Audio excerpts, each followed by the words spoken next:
All right. Good evening, ladies and gentlemen. Welcome to your favorite podcast where we have uncomfortable conversations. I'm your host, Juice, aka No Ordinary Brother. What's up, everybody? I go by the name King Exodus. Thank you for tapping in. We appreciate your time. Little technical difficulties a few seconds ago. Had to clear my cache. That's how you say that word? Cache. Had to clear that thing. I just work here. I don't My know. screen was a little black. All right. Before we get into the main event for the night, we'll open up with a couple of intro topics, low fun conversations. On a light note, we can have fun with this one. I didn't expect this to take place, but Cardi B and Stephon Diggs, NFL player, kind of went viral because over, I think, Valentine's Day, they were spotted out together. And it was a post that said pretty much Cardi B downgraded because you went from, leaving a family for a guy that had other women, supposedly, to dealing with a man who openly deals with other women, supposedly. We don't know if these allegations are 100% accurate, but the post caught attention, comments were made, and so yeah, let's talk about it. So, if the accusations are true, for the women, you never want to leave home or leave your family to deal with the same things from a new guy. That's just not how it works. Uh, it is a downgrade, and some women were like, "Well, Offset cheated; they were committed." Okay, so let's stay there. The actions are the same, whether you're committed or not. Commitment titles, these are titles that we give that can trigger you emotionally based on what a person does. Mhm. So what's that telling a man is that if I don't commit, I could have more of a range with what I can do with you. So eventually more men are going to say, well, why commit if I have the freedom to do what she didn't allow her man to do? So as women, we always say the man leads. Well, that's not always accurate because women control access to sex.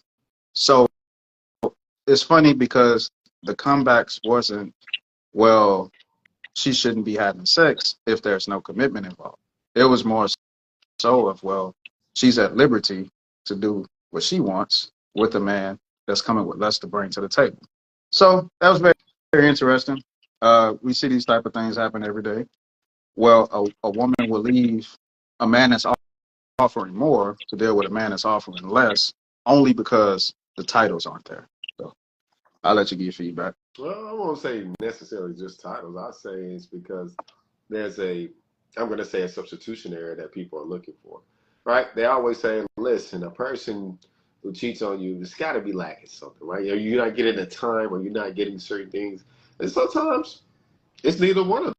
It's just you just really just want to do what you want to do.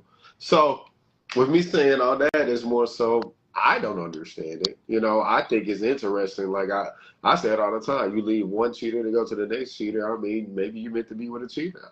Or one of the things they've always said is, listen, if you don't want to be cheated on, you might want to date down to somebody who's less attractive, who knows they can commit themselves to you. The ones that put you up on a pedestal. It means the minute you wake out of bed and before your feet hit the ground, he got your slippers right there for you. You're gonna have to have somebody who puts you on a high interest level. I'm gonna say if you want things to work out.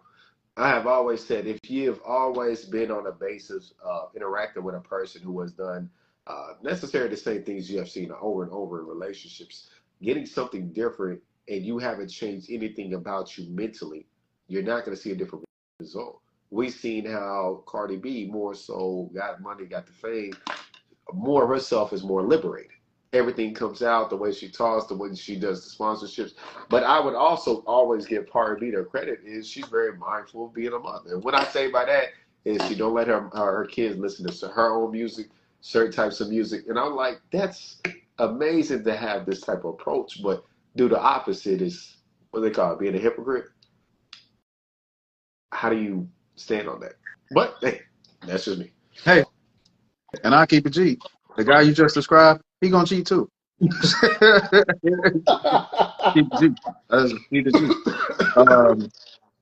And this goes back to it's not what you do, but how you do it and all these different types of things. But I say for Diggs, and I've said this in a previous podcast, yo, men have to go back to having standards. Yeah. Um, if you were the guy that she cheated with while she was married and pregnant, then I don't think you should be the same guy that's spotted out in public with her. If it's no strings attached, that means there's no dating. Or if it's a date, you come to the crib, I go to your crib. Like there's no public nothing. Like because now that's lowering your value as a man on all levels. And Kevin Samuels would say athletes and entertainers don't fall into quote unquote high value society. And I think that's just a nice way of saying like you have an excuse to be wild and reckless because you're not you look down upon by men who actually push the whole high value thing. I say fuck all that. Still carry yourself to a certain standard. You can say keep it P, you can say keep it player, keep it whatever, but men have to start back putting standards on how they move.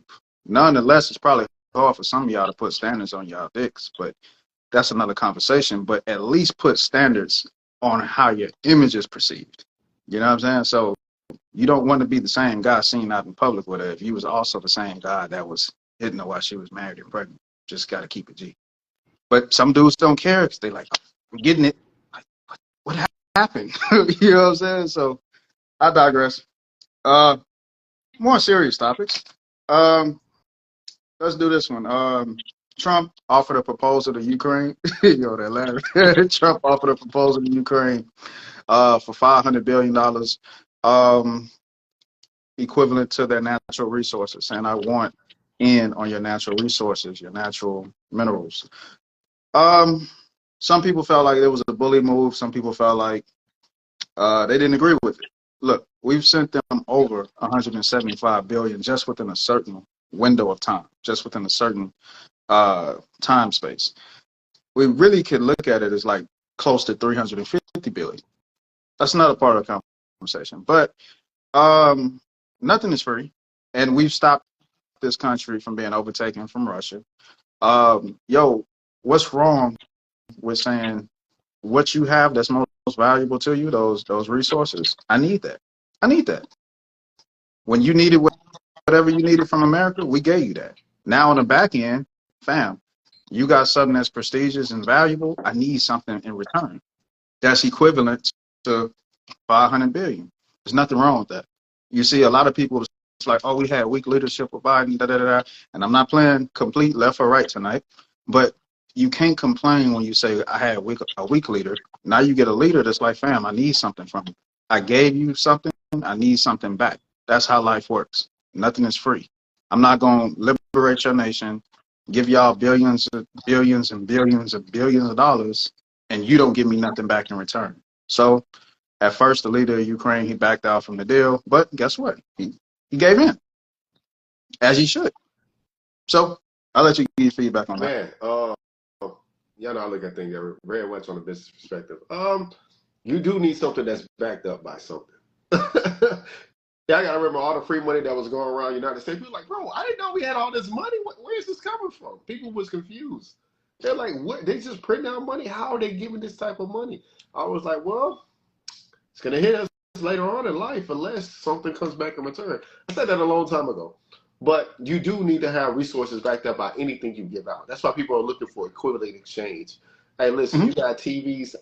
You got TVs. I got computers. How much would you want to exchange? How many TVs for?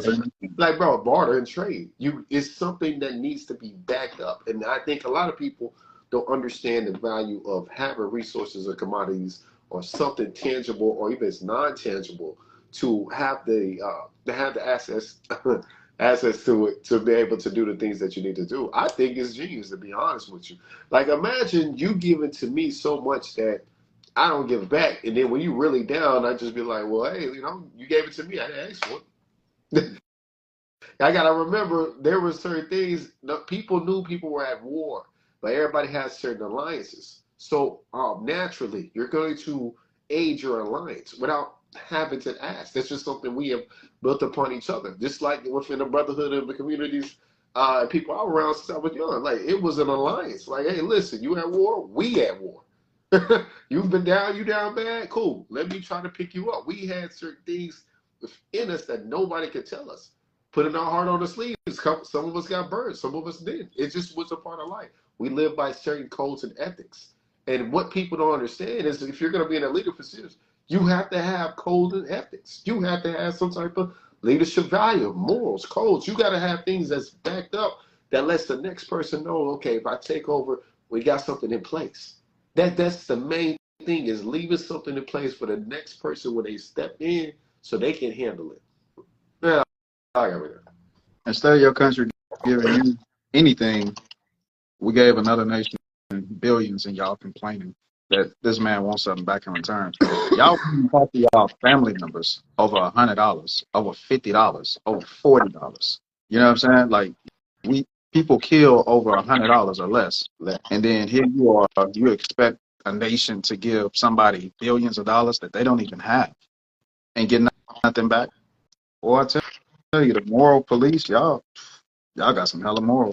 Y'all better not kick nobody over no money they owe y'all. I know that much.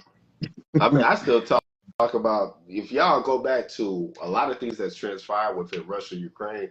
Y'all got to remember, Russia built out Ukraine from the United States in the 2010 to 2010 between 2010 2014.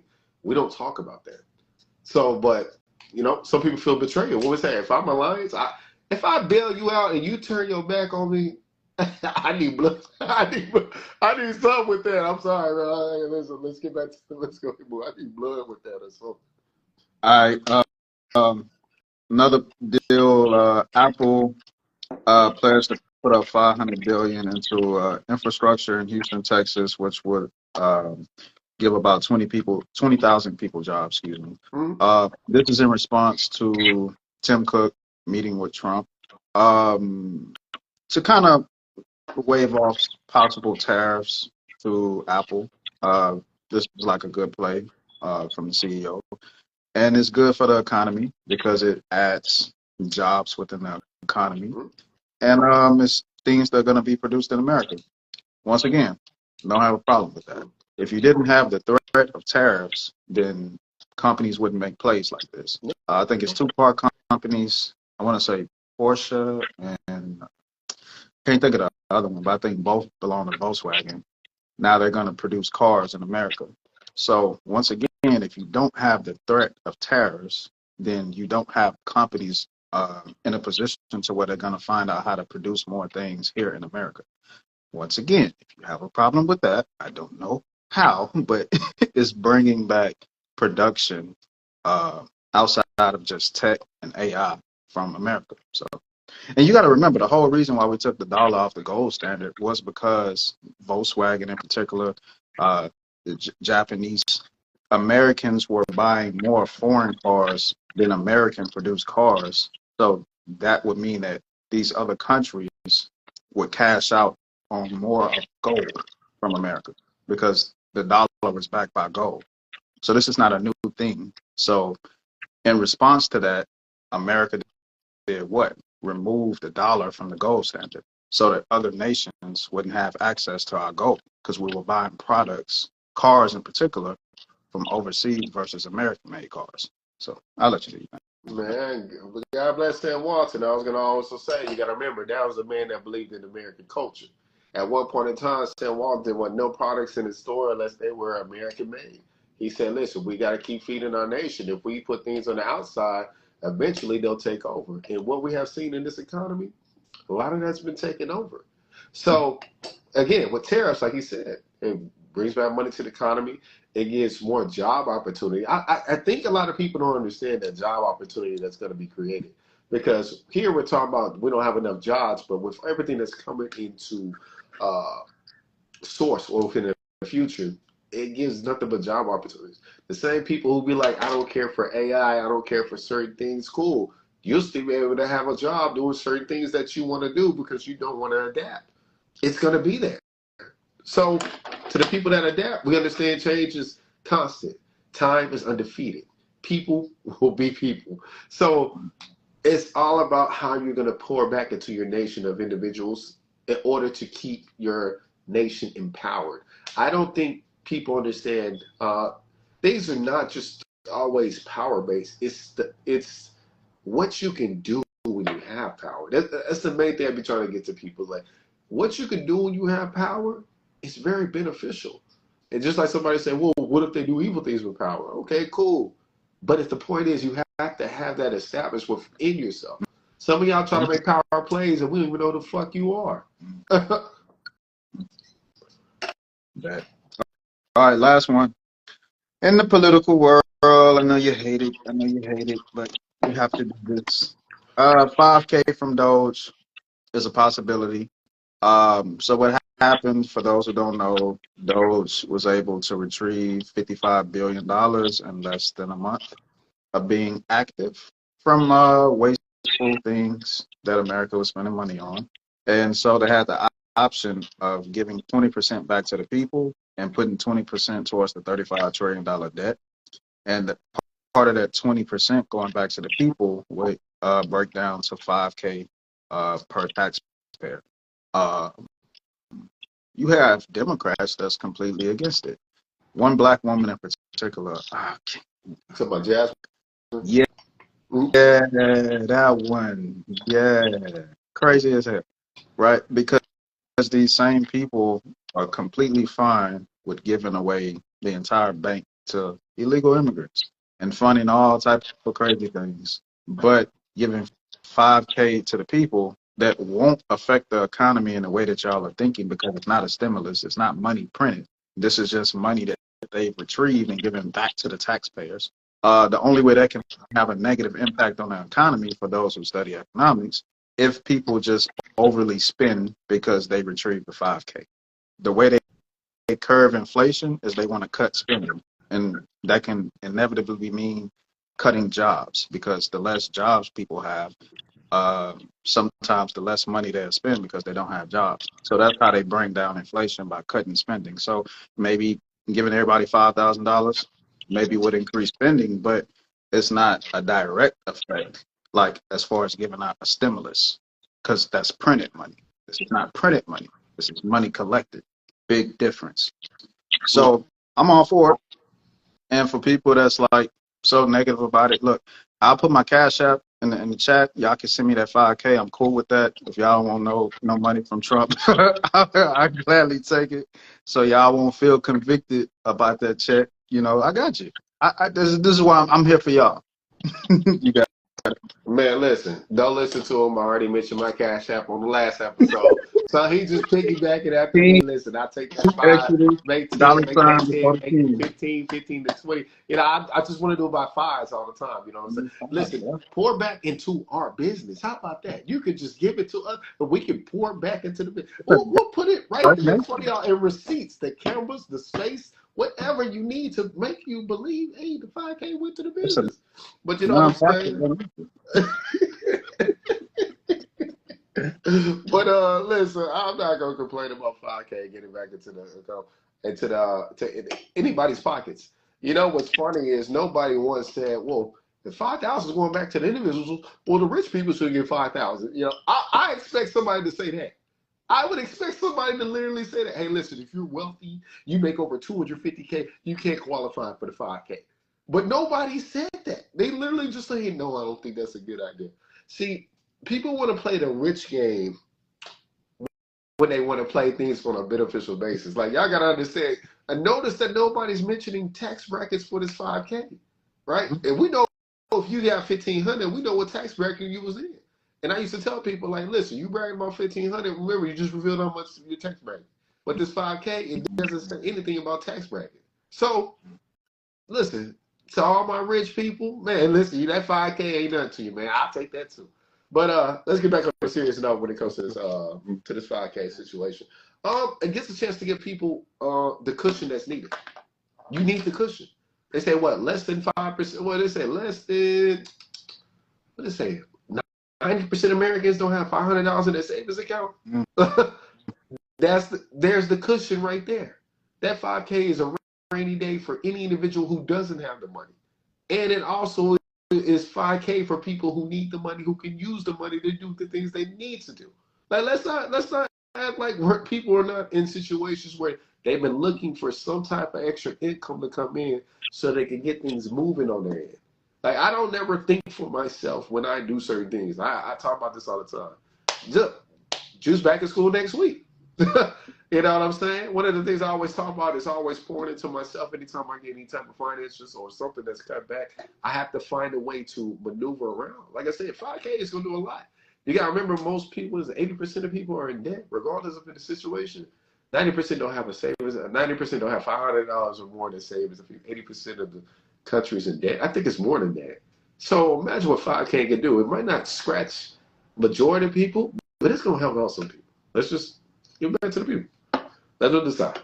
Yes, sir. And the big thing he said, not to cut you off, was that's money collected, not money printed.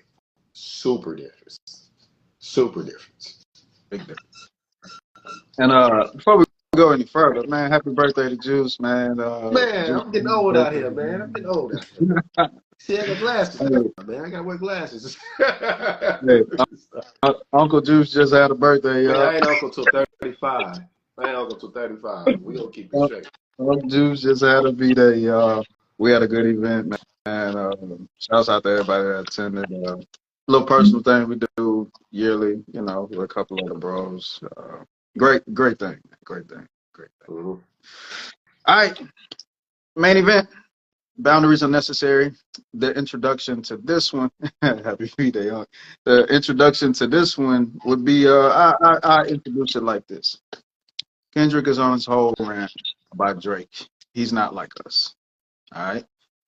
And we could say that Kendrick made this whole rant that he's not like us because he's mixed. Okay.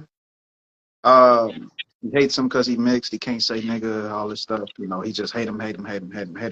And so the whole push that everybody's making is, yeah, he's not like us. He's not from the hood. He ain't been in these type of situations. He's not like us. It's like, okay, cool. Drake get tattoos. They're like, nah, he's just trying to fit in. Drake rap about street things. He ain't live that. It's like a lot of pushback towards Drake whenever he's just being himself. He's mixed, right? But then we have another rapper, right, that does the exact same thing. He gets the tattoos. He wears do-rags. He sags his pants. No one has ever said this rapper is not like us. He's not mixed. He's completely white. Goes by the name of Eminem, right? So I'm thinking, like, is this self-hatred? Other than Drake is just highly successful and he's been at the top for a long time, over 10 years. But the mixed guy is not like us because he's mixed. We can't accept him. We can't accept him wearing braids. We can't accept him wearing tattoos. We can't accept him just being mixed. But the white guy does it. We had no problem with it. So I felt like it opened up a window for a bigger conversation of, like, self-hatred. How does this tie into the boundaries? Well, we'll talk about personal boundaries in different type of situations, relationships. We'll have fun with it.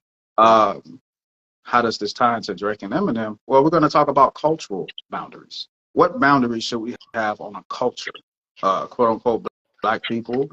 Nonetheless, we could try to talk about different groups, but that probably won't, like, favor the conversation because we come from a specific culture. So cultural boundaries, personal boundaries, we'll have a conversation. So I'll let you do it. I guess, well, pertaining to this specifically, yeah, I mean, I'll say, hey, listen, nobody really get pushed back on Eminem except for one song he did about black women. That was Nick Cannon. Other than that, I think he had got the pass for a lot of things. I have nothing against Eminem, but I'd also say this: one of the biggest difference they'll say between Eminem and Drake is they'll say Eminem grew up in the culture. Eminem was poor. He did everything. He grew up in the same environment as people from the projects, and then all the way up. I'm just saying, look, that. Am I lying though? Well, you gotta look at it like this. Hey, I'm just trying to look at this on multiple perspectives. But am I lying though? And then I continue from there. Am I lying? Did Drake grow up rich? Drake grew up in the suburbs. That's their main thing. Did Eminem grow up in the suburbs? Drake grew up in the suburbs? Yes. Okay. All right. I mean, bro, I've been watching Aubrey Graham since, like, Degrassi, bro. So, I mean, I'm just looking at, like, the biggest differences between the two besides being white and one being mixed. People look at the initiative things of how did they grow up. Mm-hmm. Starting from there. You say, listen, Eminem got it out the mud doing rap battles, started getting grimy, doing things like that. Drake played in a show. Then on his first project, he got national artists, name brand artists to get on his features. There's a different hunger in climbing from that. Would you say so? I got a quick question. Okay, So go Drake ahead, man. claimed I just wanted you to answer that before you can do it. no, I no, can answer. because I'm a little lost and I want Okay, go clarity. ahead, bro. So Drake claiming the six and all this other shit. So Mm. that's a suburb. The six is the whole Canada, bro. That's Toronto. The six. That's Right. So that's not a hood. That's not a neighborhood. That's not a specific area. is it Toronto, like the whole city? No. I'm saying the exact neighborhood that he's from. Because when I looked into it, the neighborhood that he's from is not a rich neighborhood. So I'm asking, is the six a specific environment or is that an entire city like what you're saying? That's the entire city from what I have gathered. Yes, but bro, Oh. I didn't realize what had to do with what I just asked. Because you said, did Drake go up rich? I said the initiative, but I said if you look at their growing into who they became artist wise, one came from Degrassi, a TV show, took the money that was generated and was able to get featured artists on it, versus one who went out from battle rapping, gathered his skills up to a point he had to be seen.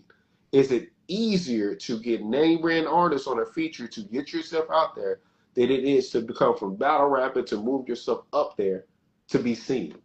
That's what I'm saying. Okay. I give you that. But what I'm saying is, bro, it's a lot that comes into the play. I'm telling you right now, I don't care. But if we're gonna play this game, then I'm gonna put a lot of perspectives into it. Okay. Cool. You go ahead. All right. So I'm from Houston. You from Houston. So we know how Drake got discovered. He didn't get discovered because he was in Degrassi. He didn't get discovered because he had high profile artists in his music. He got discovered because a particular individual from Houston linked him in with Cash Money, which would be Jay Prince Jr.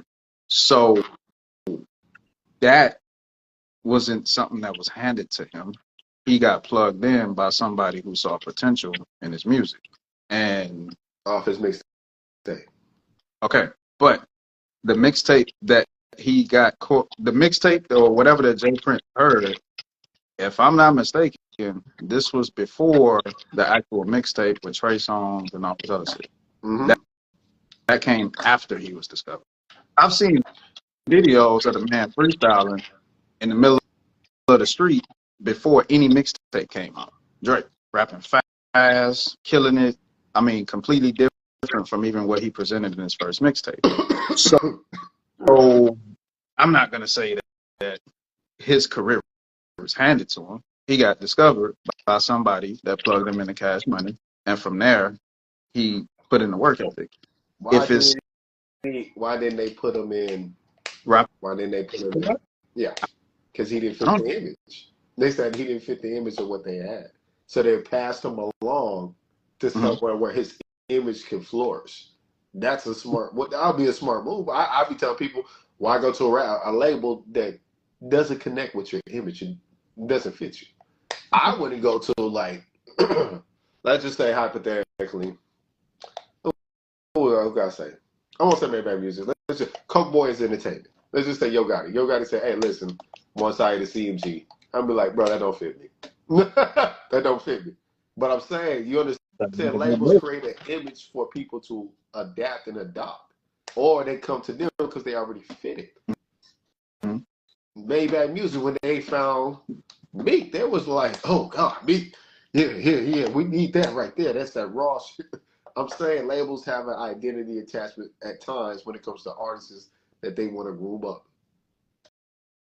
Okay. No argument there. But I would say Drake put in the work. What I saw, albums, and then you got somebody that went under the wing of Lil Wayne and kind of like mimicked Wayne's career to a particular point. And Wayne's work ethic is on 110. And so no, I can't say that this guy had an easy route.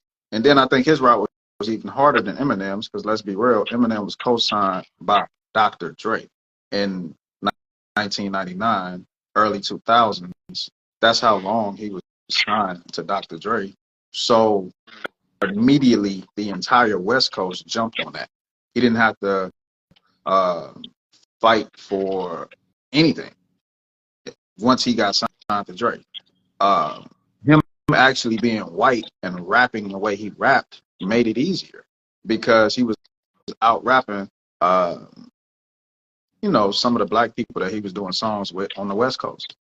Um, a lot of shit that he said still to this day don't make sense to me. I still don't. I'm just keeping it G. You know what I'm saying? So I still feel like that's easy. Because if he says some stupid shit, well, we say, oh, he's white.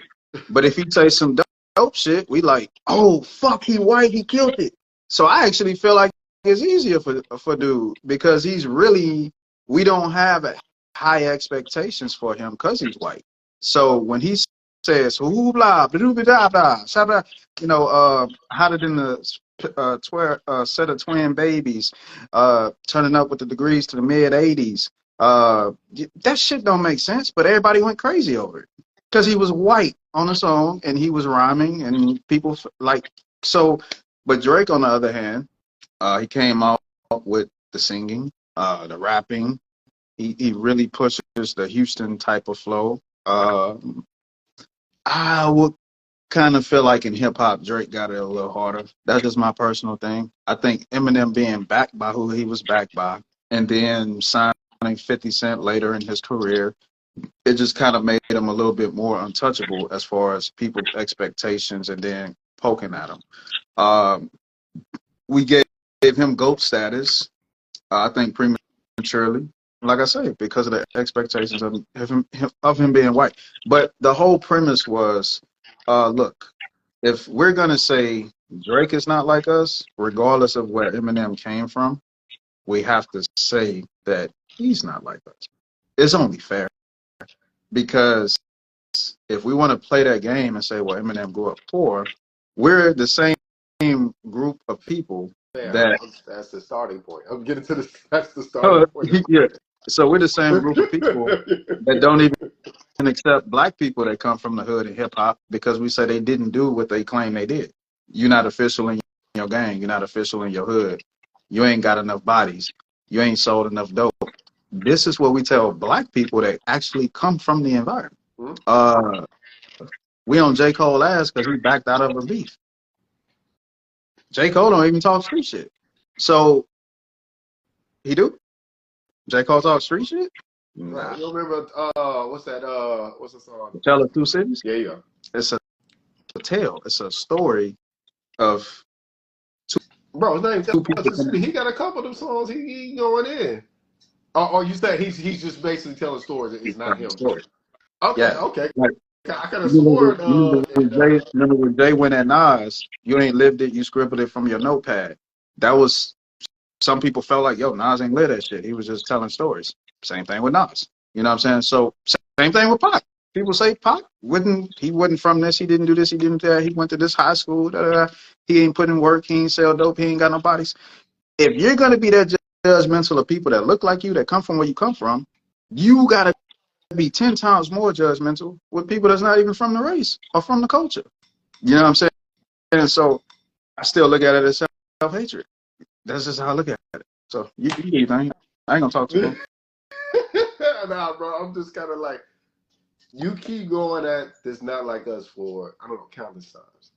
So I'm looking at it like, what's influencing you behind it? That's my main premises. What is influence? I see it. I see everything you talk about. I'm like, I don't care for it. It doesn't bother me.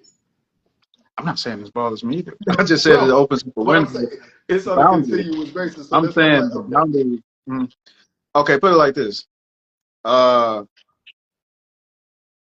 of hip hop, black people created a lot of different genres of music that we don't get the credit for. Okay, but we open arms. We accept everybody into these genres, and we don't put stipulations on them. We don't say you can't participate in this genre because you're black. Meanwhile, Beyonce getting a country award, those artists, which are mostly white, are saying, fuck that. She don't belong here. How dare she get a Grammy for a country album? She's not authentically a country artist, not knowing that black people were the first people to make country music. So I'm just saying, if we're going to have this they not like us mentality because of whatever, let's claim everything that we produce. Let's claim everything that's ours, and let's push out people that don't even look like us to begin with. We can't push off the mixed breeds, but then accept everybody else. You know what I'm saying? That's the inspiration behind it. Cultural boundaries. Okay. So what should be the new boundaries? There it is. What should be the new boundaries? There it is right there. There it is right there. Now we got it right there. Thank you. Hey. I'm glad. Hey, I gotta ask the questions. Gotta help you out sometimes, man. I'll be like, what the fuck is oh my goodness, man. But no, I mean, bro, at the end of the day, it's nothing more than people who feel like they have more credibility than the next person to tell them, hey, this ain't right, this ain't, bro, there's nothing down the line that's drawn. This is why if we move on to, let's say, personal boundaries, you'll notice, let's go societal norms. Let's go society. You understand being a man is so grand. Everybody has their own idea of what a man should be. So this is why when you go to a hip hop artist, some people look at it specifically, right? We got to remember how hip hop was changed from a positive culture rap, then it got into gangster rap, and then it became its whole different thing. Now they classify different things. I thought hip hop was hip hop. Then it became rap. Rap is rap. Then it's like, oh, there's no more rap. Now it's drill rap. Now it's not no drill rap. Hey, it's trap. Like, bro, what the fuck? I'm like, yo, what is going on? Because people are trying to find their specific niche and be able to do it.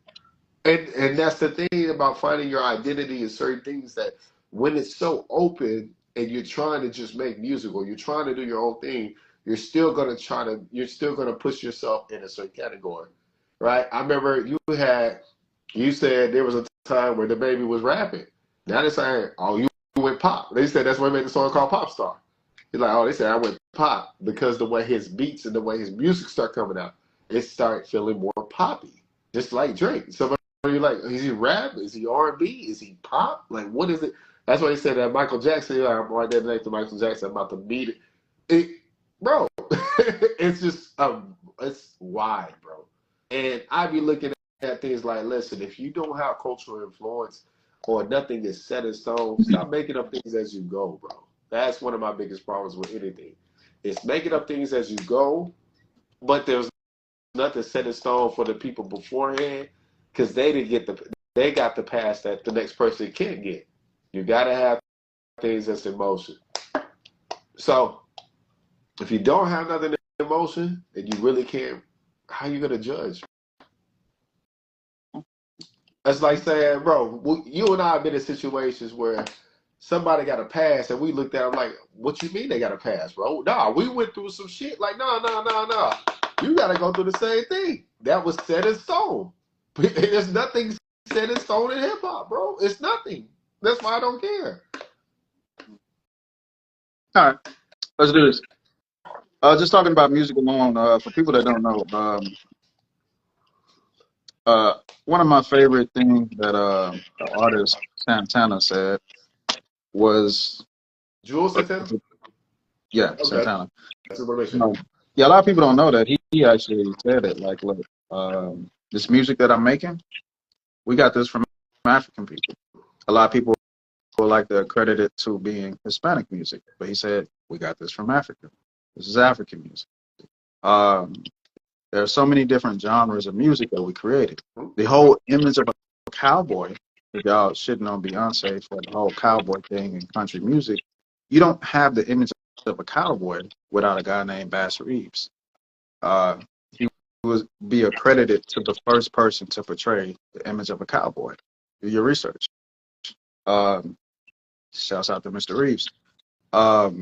We have, even in the world of religion, what most religions were produced or stemmed from African influence.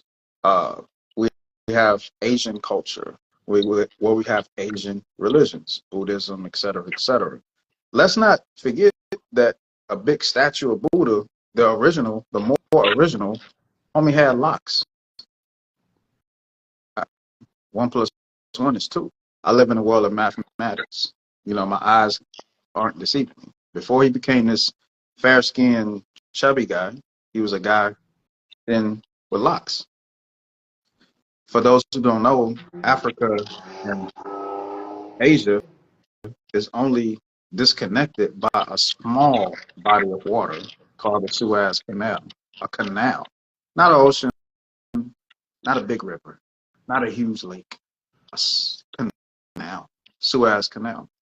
And the more we dig into research and history, we find out that a lot of tribal Asian groups were accredited to getting a lot of their practices from Africa. Africa was known for having 2 civilizations, Asia and Africa. So we talk about religion. A lot of people will tell you, yo, Jesus was black. What they say, feet of brass, dark, woolly hair, right? Black people know this. They chant it to boost their ego. But what happens when you go into church? You see the white guy on the wall with blonde hair, blue eyes. It'll be pretty powerful. It's 2025 for black people to say, fuck that. If it's not a black Jesus on the wall, I ain't going to the church. Before we can even beef about religion, see, black people disassociate with people that's not Christian, but you don't disassociate with churches that don't have black images on the wall of people that you say were black. Going back to the Drake and the Eminem, you fire off on your own for being different, but you don't fire off on the ops at all. So just imagine what life would be like if we just had boundaries in a culture like that. Yo, I don't agree with Christianity, but if we're going to say it's African, I need to see black people on the wall. If I don't see black people on the wall, I'm not going. If the Bible don't mention the word Africa, I find a problem in that, because we know that the book was produced based off African culture. A lot of people will tell you the original Christians were Ethiopian, but it's problematic that it does not particularly say that in bold writing in the book for me. These are just problems I'm poking at. You know what I'm saying? So if we're going to have this whole disassociating people from our culture that look like us, we have to be 10 times harder on the people that don't look like us at all. That's all I'm saying. From religion to music to everything. If we're going to go into the personal boundaries, I'll let you take the conversation. No, I'll be the bad guy. I'll be the bad guy. Man, you be the bad guy. This shit don't affect me. Anyway, I was just going to say Big Mike made a big statement a long time ago, and people still haven't aligned with it. He said, listen, you can participate in hip-hop, you just can't be part of it. You can't win anything. So is that your mentality? Like, hey, you can do what it is. Just understand you'll never be a part of it, though. I'm kind of getting on the point where if you participate, it's not related to you. Yeah, if you participate, that's because the lady letting you participate. I just want to make sure. That's why I threw in Big Mike. Big Mike made a big statement. I said, he has a point. You gotta look at you gotta look at it like this. People forget how MLB and the national MLB was started. The Black League. Y'all forget, like, the black men, when they had the black men come around there, they was dominated. So you had to. This is why we talked about what segregation was like, actually enriching people, and people still kind of spread apart. The Negro Baseball League, they were monsters, bro. Y'all tripping. There's a reason why they start grabbing the men out of there and put them in bigger sports. But think about, what if they were like, okay, listen, we got to stay within our culture, our boundaries and stuff like that, just so we can enrich our own people? Or would it not be better to actually have somebody that's on the other side that shines light on the black athletes, to where they come to the National Black League, they can also see the talents from what they have and try to generate something for themselves? So is it more so nobody can join the culture we created, but we can join theirs? Or like, where does the allegiance, my fault, does the ends get tied? Okay. First, I'll say it ties to research and information. There's a lot of people that be like, yo, fried chicken, that's black people stuff. No, it's not. You do your research on fried chicken, that was more so of an Irish culture. Black people were just the first people to introduce certain spices to it Seasoning. when we talk about We introduce slavery. seasoning. Just Right. say seasoning. We introduce seasoning. Spices. We're talking about the paprika, the all that stuff. You know, that Cayenne spices. pepper, oregano. Yeah. I would say, look, fair across the board. The loyalty is to information first, and then we could go back to the cultural conversations. But this is not to make, everything's black and fuck everybody that's not black. No, I'm not saying that. What I'm saying is we just have to be honest with information. And if certain things tie back to certain cultures, it is what it is. You know what I'm saying? It's not an ego-driven conversation. It's just a reality-based conversation. So let's go there, because people get a little sensitive when we have this conversation. I can eat a taco and people could say that's Hispanic food. I can do all this, but the minute somebody say something's black, everybody's feelings get hurt. People are being egotistic and whatnot. Like, if it's 2025 and we're going to move forward as a nation, the big elephant in the room is that really y'all feel like black people can't claim shit. The minute somebody say, oh, that's black, everybody getting their feelings. But if we say, oh, that's Hispanic, oh, that's white, oh, that's this, that's that, everybody's comfortable. We say martial arts is Asian. Well, Buddha Harma. Let's do our history on Buddha Harma. Dude wasn't he was a dark skinned guy. You know what I'm saying? So anyway, let's move forward. I digress. I don't want y'all to cancel me and getting y'all feelings because I said black people invented something. All right, so personal boundaries. Personal boundaries, relationships, personal boundaries, et cetera, et cetera. One of the biggest personal boundaries that I put out is any type of relationship. I don't care about distancing myself from people no more. The old me would grieve a lot of distance from relationships and people, family members, personal relationships, intimate relationships. Growing into who I'm becoming, I don't give a fuck. I don't care. You do something wrong, I lodge it into my brain. I always remember it. I maybe forgive you, maybe not. But I don't have a problem with distancing myself from anybody because first and foremost, I protect and I preserve and I respect my personal energy and vibration. You take away from that, you're out. And that's just how it works. I deal with you from a distance now moving forward. No matter what the relationship is. Family, whatever, I don't care. So we have to be able to put personal boundaries into perspective. I know a lot of people that allow people to damage their energy based on who they are to them. Oh, I can't deal with them from a distance. That's my mother. That's my father. That's my sister. That's my brother. That's my cousin. That's my best friend. I've known this person. I don't give a fuck. First and foremost, you have to wake up in the morning and go to sleep at night as peaceful as you can. And then you need that peace to be able to create the best version of yourself. The second you go out into the world and you're not operating on your highest frequency, only you can blame yourself for that because now you have to reevaluate what are your relationships. Who are you giving your energy to? Yo, you fuck me over, you may not get a complete cutoff, but hey, you're going to get less conversations, less this, less that. Why? Because you should value your energy. You put more of your energy into positive places, you get more positive energy back. That's reciprocity. That could be the law of karma. That could be all these different universal laws implemented. If you want better for yourself, you actually have more, and not just how people treat you, you treat people better because you want better energy and better results from people and relationships. So that means you're going to operate 10 times harder and being positive in your personal relationships. Hey, what can I do for this person? What type of positive energy can I give this individual? Whether you're close to them or not.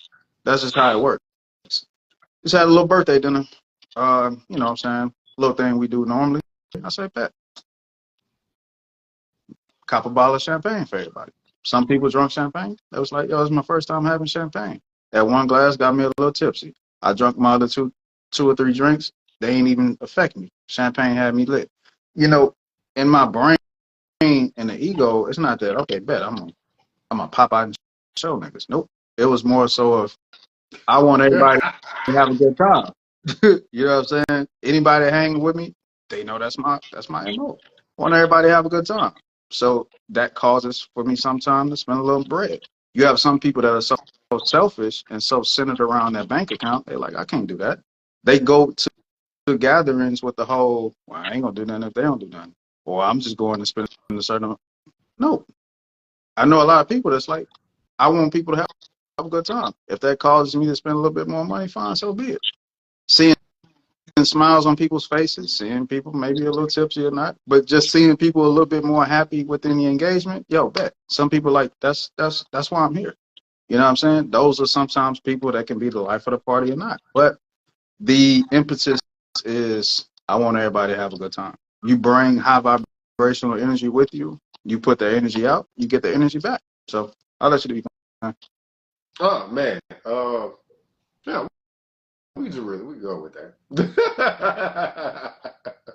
I ain't even got nothing to comment on after that. I'm like, hey, that's pretty cool. I mean, I don't have nothing to say or negate or anything that you said, so hey, I'm pretty cool with it. I ask you a question. How do you protect your energy from people? Boundaries. Simple. Boundaries. Boundaries. Expound. Like boundaries, standards, requirements, non-negotiables. Okay. That's it. I live my life in every category. I tell everybody that from a relationship level, family level, friendship level, associate level, business partner, investor, you're going to fit in all four. There's standards, boundaries, requirements, and non-negotiable. I don't care who you are. There's a thin line on how you build your relationships up. People who don't have no boundaries, you shouldn't be in a relationship. Y'all already fuck y'all relationship over because y'all don't have boundaries.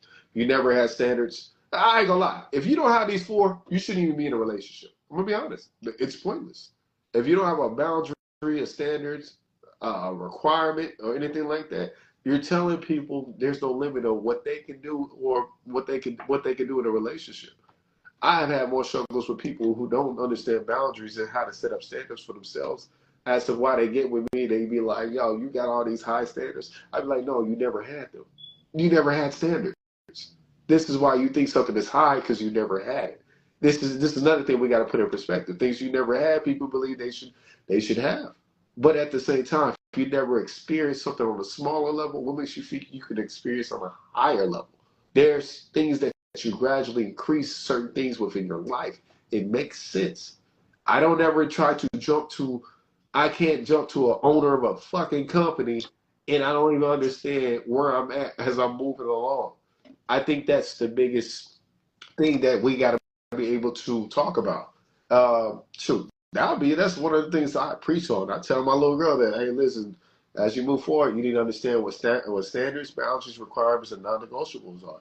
This is how your father lives his life. I do not play with nobody who goes outside of it.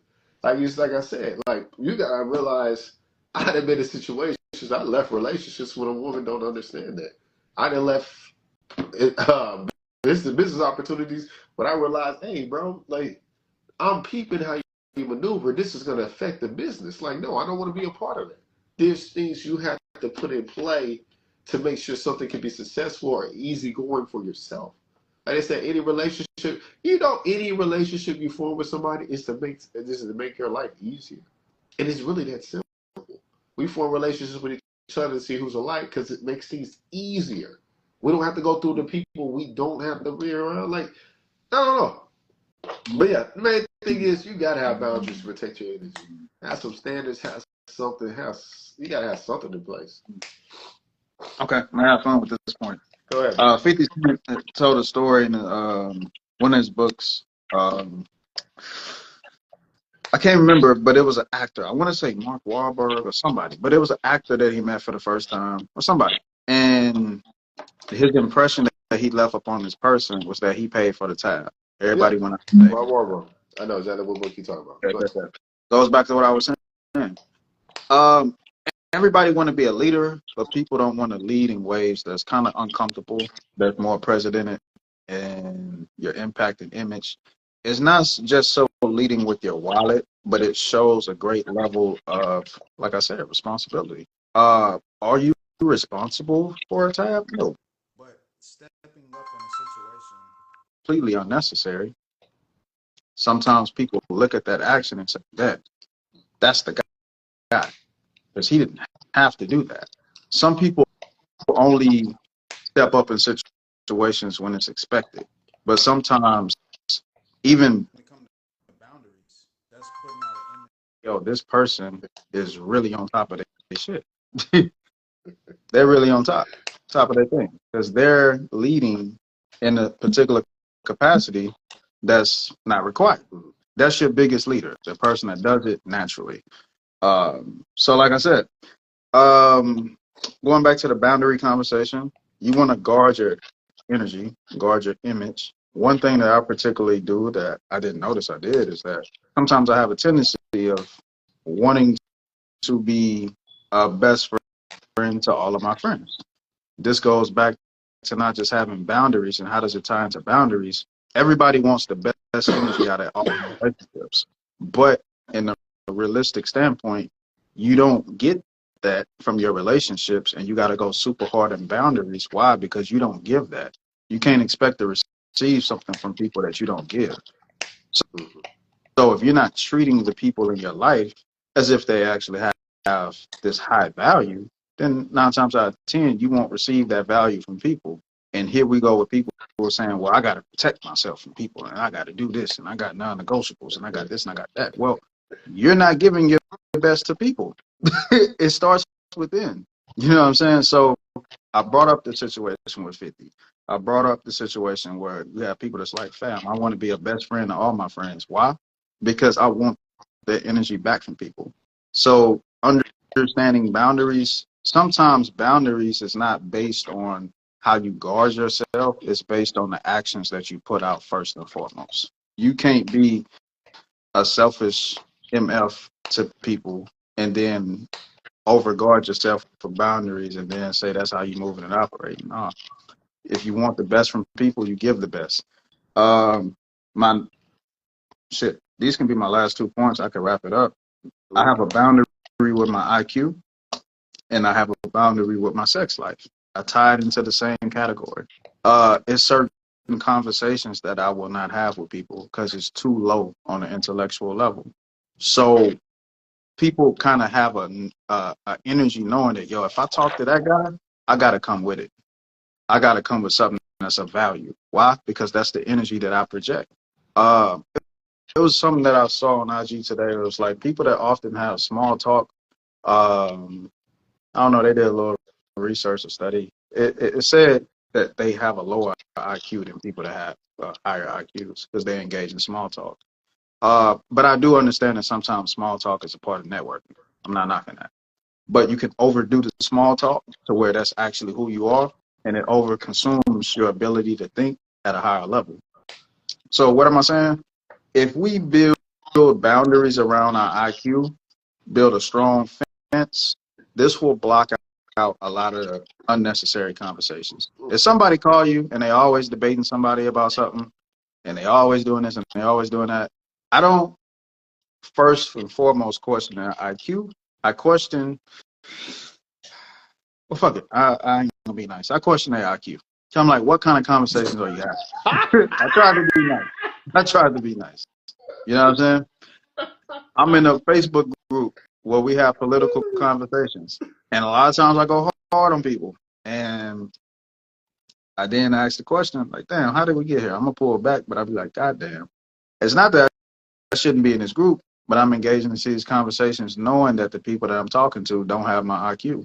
That's my personal choice. I fire off, I'll bust my clip, but then if I'm busting my clip too much and now I'm getting anxiety from it, now I'm questioning my IQ because I'm having conversations with people that don't know what I know. And I'm bullying you and beating you up and trying to beat knowledge into you and all this shit. And I'm like, fam, now my IQ is being lowered because I'm engaging in conversations I shouldn't be. So protecting my IQ, why not just talk to people that see it the way I see it? Why not just have high-level conversations with people that's on a particular level? So nonetheless, guard your IQ, improve your IQ, stick to your tribe. It's 2025. It won't be as much tension if people just actually find your tribe and have conversations with people that see things the way you see them. And this ties back to even sex because I'm always critical of people with how they operate sexually. You can't have a high IQ and then operate in your lower nature sexually all the time so we just have sex with anybody. Having sex with people with high IQs because you got a high IQ, guess what? You're getting smarter. You I know what would I'm hope saying? so. Some people say I would you, hope you so. we say things like I would we hope say so. things like you're giving and giving brain, quote unquote. I think it's much more deeper than just the words and the pleasure. Yeah, I always stand on that. You are who you sleep with. Shit, fuck it. Yeah. Look Look at you.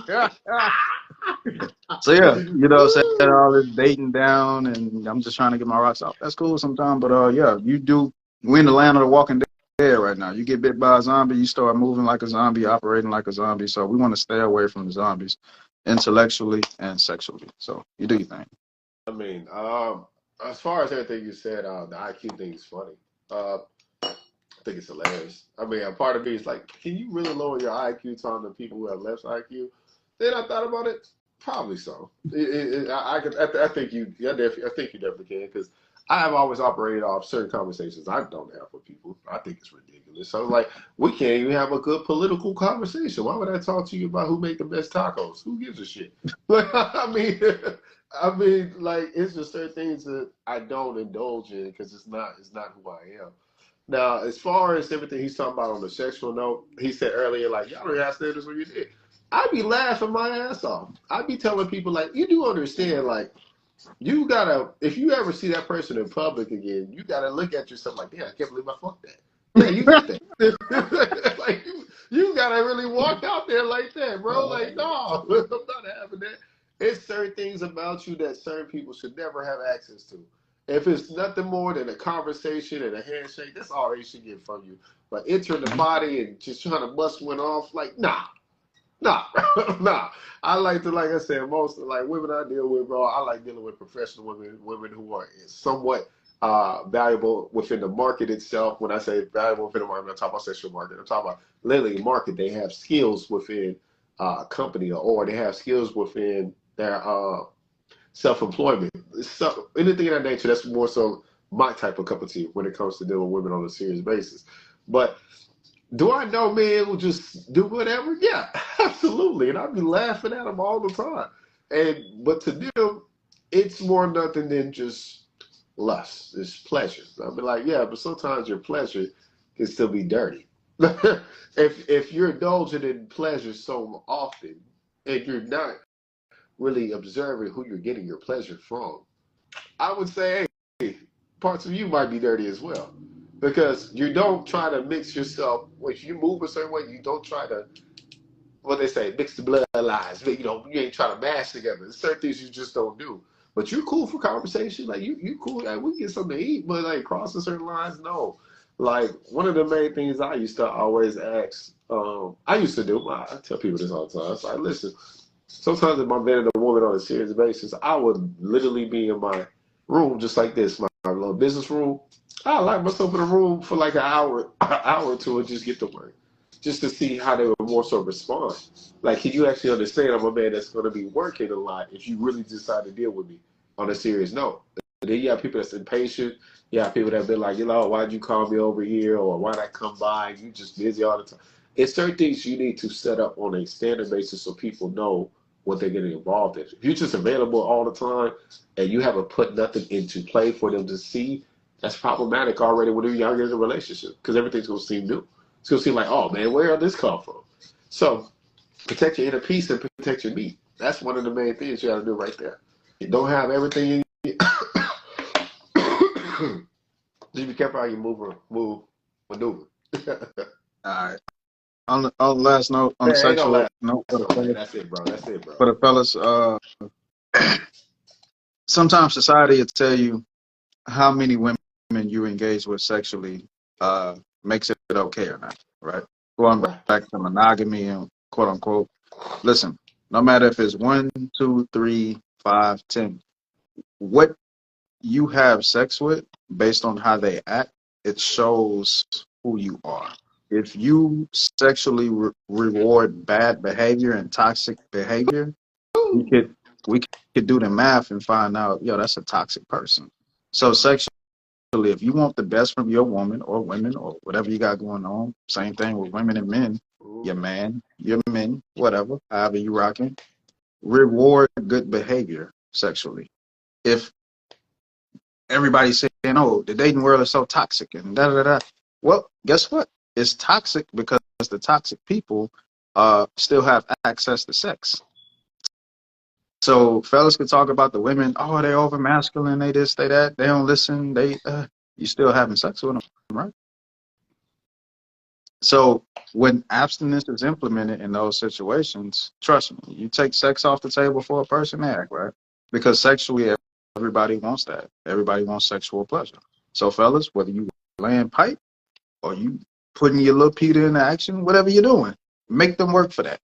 Yeah, that's it. I'm just saying, make them work for it, fellas. You become too easy, going back to the whole opening conversation with Cardi B and Diggs and all that, then that's how women treat you. We say femininity is a challenge, but what is masculinity? It's not given to the women. It's earned. So if you're working for her sex, she's working for your sex. Now we have longevity in sexual relationships. But the minute you become easy and you just give because she knows you're going to give it, well, don't be on podcasts, don't be on social media talking about women is this and women is that. Same thing with women. Don't be out here talking about men ain't shit, man ain't this, man is this, man is that, man is that, because you're giving them access to your sex, your womb, without them working for it or being positive. So same thing with sex, same thing with business. You may not actually get what you're worth, but you definitely get what you negotiate. God, throw my pen on the ground. That's all I can do. I'm done. Right. That's Man, it. That's it. it's haters over there, man. That's it, man. That's Y'all it. got to be aware of haters, man. That's it. Have boundaries. All right, we done. We done. You done? We close it off? Man, close it off, man. Cause go ahead, man. Close it off. Happy birthday, y'all. Hey, man, this is a good episode, man. Talking that talk official.